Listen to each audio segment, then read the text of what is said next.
Welcome to info Maximus channel. So இன்னைக்கான market அப்டேட்ஸை பார்க்கலாம். நேத்திக்கான Nifty 197 points upward moment வந்து 12,461ல close ஆச்சு.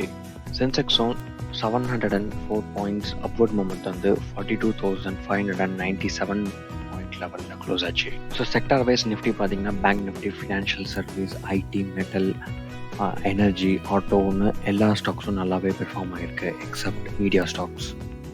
நேற்று செஷனில் டாப் கெய்னர்ஸ்னு பார்த்தீங்கன்னா பேங்கிங் ஸ்டாக்ஸ் நல்லாவே பெர்ஃபார்ம் ஆகிருக்கு, including Bharti Airtel and Divi's labs.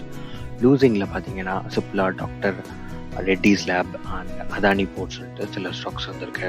Major update from என்எஸ்சின்னு பார்த்தீங்கன்னா ஃபர்ஸ்ட் அக்ரிகல்ச்சர் கமாடிட்டி ஃபீச்சர்ஸ் கான்ட்ராக்டை லான்ச் பண்ணுறதுக்கு என்எஸ்சி முடிவு பண்ணியிருக்காங்க. ஸோ இந்த கான்ட்ராக்ட் சாய்பீன் ஆயிலை பேஸ் பண்ணி இருக்கும். ஸோ டிசம்பர் மந்த்லேருந்து இந்த கான்ட்ராக்டை லான்ச் பண்ண என்எஸ்சி முடிவு பண்ணியிருக்காங்க. நேத்திக்கான யூஎஸ் அண்ட் யூரோப்பியன் மார்க்கெட்டை பற்றி இப்போ பார்க்கலாம். ஸோ எல்லா மேஜர் மார்க்கெட்ஸும் நல்ல பாசிட்டிவ் லெவல்ஸில் க்ளோஸ் ஆகிருக்கு. ஸோ இந்த பாசிட்டிவ் லெவல்ஸ்க்கு முக்கிய காரணம் ஃபைசரோட வேக்சின் ரிசல்ட்ஸ் தான் காரணம். யூஎஸ் மார்க்கெட்டில் லிஸ்ட் ஆகிருக்க இந்தியன் கம்பெனிஸோட ஏடிஆர் பர்ஃபார்மன்ஸ் இப்போ பார்க்கலாம். ஸோ இங்கே பார்த்தீங்கன்னா ICICI bank, HDFC bank, Tata motors எல்லாமே நல்ல பாசிட்டிவ் மூமெண்ட்டில் தந்துருக்கு. And Infosys, Wipro, doctor Reddy negative movement வந்து க்ளோஸ் ஆகிருக்கு.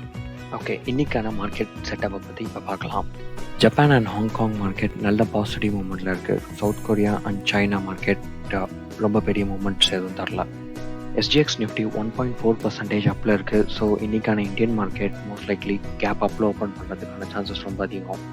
இப்போ மேஜர் வேர்ல்ட் நியூஸை பார்க்கலாம்.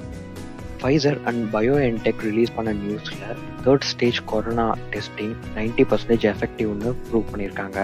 ஸோ இதுதான் நேற்று மார்க்கெட்ஸ்க்கான மேஜர் பாசிட்டிவ் ரேலிக்கு காரணம். அசர்பைஜான் அண்ட் அர்மேனியா அந்த நகோர்னா அண்ட் கொராபாக் அப்படிங்கிற ஒரு இடத்துக்காக சண்டை போட்டுட்டு இருந்தாங்க. ஸோ இப்போ என்ன பண்ணியிருக்காங்கன்னா அசர்பைஜான், அர்மேனியா அண்ட் ரஷ்யா 3 நாடும் சேர்ந்து பீஸ் டீலை சைன் பண்ணியிருக்கு. ஸோ இப்போதைக்கு அங்கே எந்த ப்ராப்ளமும் இல்லை. எத்தியோப்பியன் கவர்மெண்ட் அதுக்கு கீழே இருக்க டிக்ரேங்கிற ஒரு இடத்து மேலே அஃபென்சிவ் மிலிட்ரி ஆக்ஷன்ஸ் எடுத்துகிட்டு இருக்காங்க. ஸோ இது வார் வரதுக்கான சான்சஸாக இன்க்ரீஸ் பண்ணுதுன்னு இன்டர்நேஷ்னல் அனலிஸ்ட் எக்ஸ்பெக்ட் பண்ணுறாங்க. மேஜர் இந்தியன் நியூஸ்னு பார்த்தீங்கன்னா பீகாரில் நடந்த எலெக்ஷனோட ரிசல்ட்டை இன்றைக்கி அனௌன்ஸ் பண்ண போகிறாங்க. Q2 ரிசல்ட்ஸ் எல்லா கம்பெனிஸும் அனௌன்ஸ் பண்ணியிருக்காங்க. ஸோ இங்கே பார்த்தீங்கன்னா JK Cements, Oil India, EID Parry, PTC India, so இந்த கம்பெனிஸ் எல்லாம் நெட் ப்ராஃபிட்டாக அனௌன்ஸ் பண்ணியிருக்காங்க. இன்னைக்கான மேஜர் மார்க்கெட் நியூஸை பார்த்தாச்சு. All the best for your trading and trade safe. Please subscribe to our channel.